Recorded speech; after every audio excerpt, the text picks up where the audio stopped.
Alors déjà, pour vous présenter l'entreprise, on s'appelle Pinta, on est une entreprise française. On a 14 usines en France et puis 2 autres à l'international.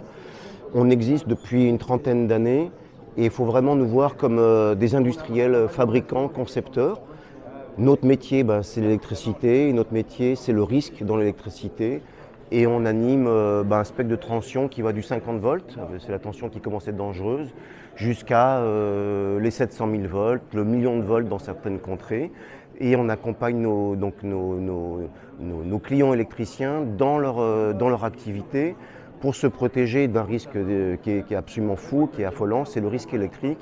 Je vous rappelle qu'à partir de 50 volts, il peut y avoir des problématiques d'électrisation, d'électrocution si ça se termine mal.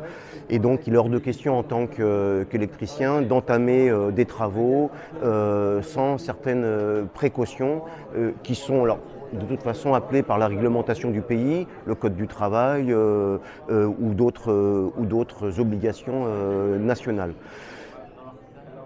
On a une gamme qui, alors on est Pinta, on s'est renommé parce qu'on avait des marques un petit peu connues, mais on était un petit peu complexe à comprendre. Donc maintenant, on se présente devant nos clients sous cette marque unique Pinta, facile à retenir, efficace.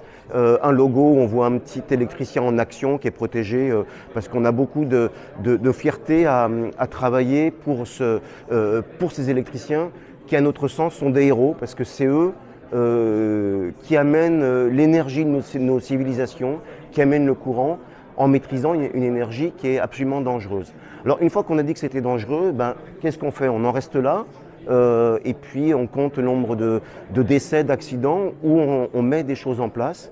Nous, on a décidé d'accompagner nos clients qui sont formés, habilités, et on leur donne les outils pour faire les étapes habituelles d'une opération électrique et principalement pour travailler hors tension.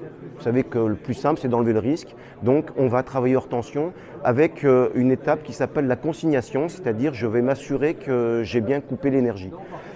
Si on regarde notre poster, on voit un Protect Secure Work. Finalement, notre gamme, elle s'organise sous les 3 moments chronologiques de l'électricien. Le Protect, c'est de l'anglais, mais ça veut dire je me suis protégé. J'ai donc des gants, des casques d'électricien, des chaussures d'électricien, des tapis d'électricien, des vêtements d'électricien pour me protéger de l'électrisation, du risque arc flash, de la tête aux pieds, avec des nouveaux produits comme le casque Visarc qu'on a lancé. Donc là, je suis complètement équipé et je me suis protégé. Maintenant, je vais arriver sur mon chantier, mon installation, je vais sécuriser mon installation. Et ça veut dire quoi, sécuriser mon installation?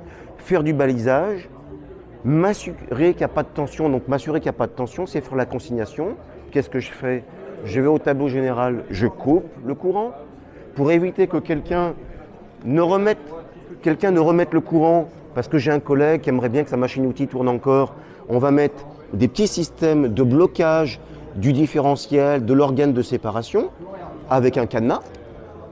Donc plus personne ne peut remettre le courant de façon volontaire. J'ai coupé le courant, je me déplace à l'endroit où je vais faire ma réparation, changer un module, changer une ampoule, changer un câble. Peut-être que je me suis trompé dans mes plans, peut-être qu'il y a un deuxième circuit qui m'a échappé. Je vais donc faire une vérification d'absence de tension, un moment fondamental avec, c'est pas un testeur, c'est un détecteur de tension, qui va me dire par un silence absolu qu'il n'y a pas de tension ou par un bip et un niveau de tension en me disant là, vous êtes trompé, malgré toutes les précautions que vous avez prises, il y a quelque chose qui ne va pas, ça sonne. Et là, on bloque, on fait un stop, on se dit je ne comprends pas mon installation mais je ne vais pas y mettre mes petites mains. Dans certaines situations, on complète la consignation par ce qu'on appelle de la mise à la terre en court-circuit. Donc c'est des fils de cuivre qu'on va mettre sur l'installation pour éviter, pour faire que si par mégarde on remettait de l'énergie, ça fasse un magnifique court-circuit et que ça fasse sauter les protections plutôt que de laisser l'énergie installée. Et à ce moment-là, mon installation est réputée hors tension. J'ai écarté le risque de mort. Hein. Attention, on a des décès en France sur ce risque électrique. Si je suis arrivé sur mon site industriel pour faire une réparation, maintenant il faut que je travaille, il faut que je bosse. On m'a donné une mission, j'ai un devis à réaliser, j'ai une ampoule à changer du spot qui est derrière moi. Et ben on va se mettre à travailler, à réaliser avec des outils d'électricien, comme il y a là, dévisser un bornier avec des têtes hexagonales, couper, dégainer, dévisser. Et tous ces outils, ils ressemblent à des outils traditionnels, mais ils ont quelque chose d'extraordinaire, c'est que ce sont des outils protégés 1000 volts. Ce qui fait que si je touche une pièce sous tension avec la tête de l'outil, l'isolation faite sur les manches me protège de ça.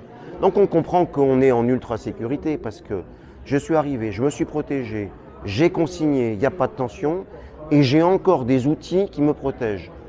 Donc là, on est au maximum, je veux dire, il y a le parachute et le parachute ventral.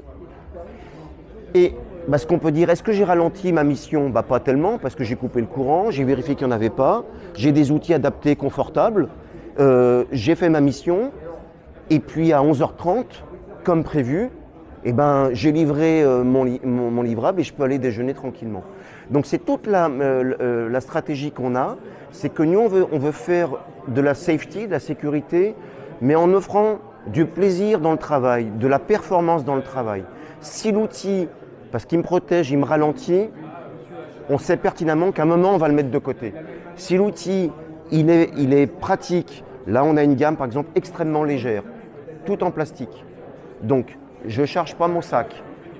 Si cette pince tombe sur une pièce sous tension, elle ne fera jamais de court-circuit parce qu'elle est toute isolée. Est-ce que je travaille moins bien? Non. Est-ce que je travaille plus vite? Oui, parce que je suis plus léger. Est-ce que j'ai le bon outil? Oui, parce que j'ai pu prendre les 10 pinces qui vont bien. Une pince comme ça. Mais quand on est électricien, parfois au fond d'un tableau, il faut aller chercher ce petit câble là qui montre le bout de son nez. Voilà, toutes ces gammes sont là pour que l'électricien soit content des outils qu'il utilise et les réutilise dans le temps.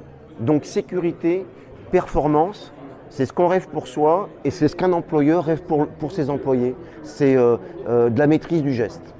Voilà. Et puis après, comme on est des fabricants, fabricants français, on a compris que la façon de séduire, c'est d'aller dans l'innovation. 15% de nos produits sont des produits nouveaux.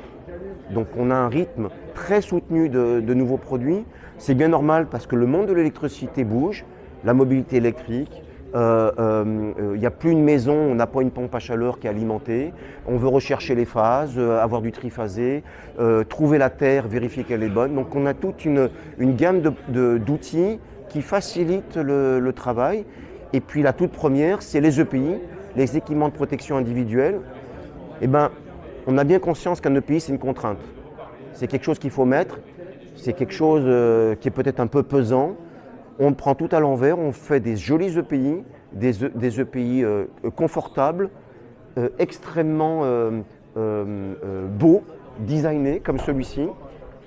Là, c'est le tout nouveau casque qui est en train de sortir, qui s'appelle Visarc.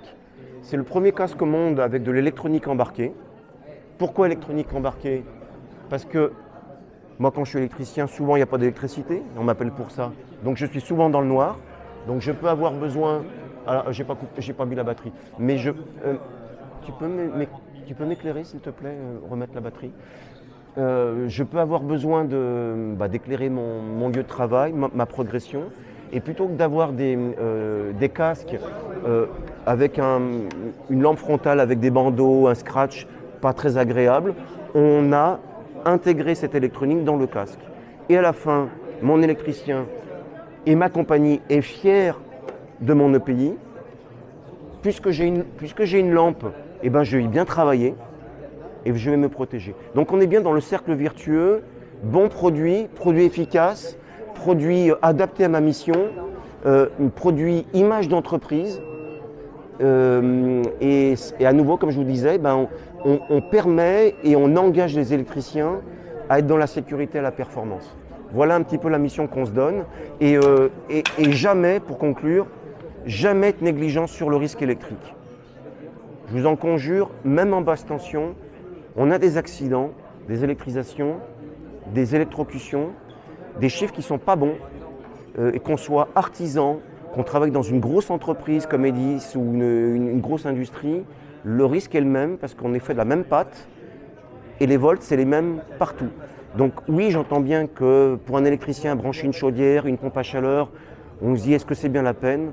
Non, respectons tout le process, mettons hors tension, consignons et travaillons avec les bons outils.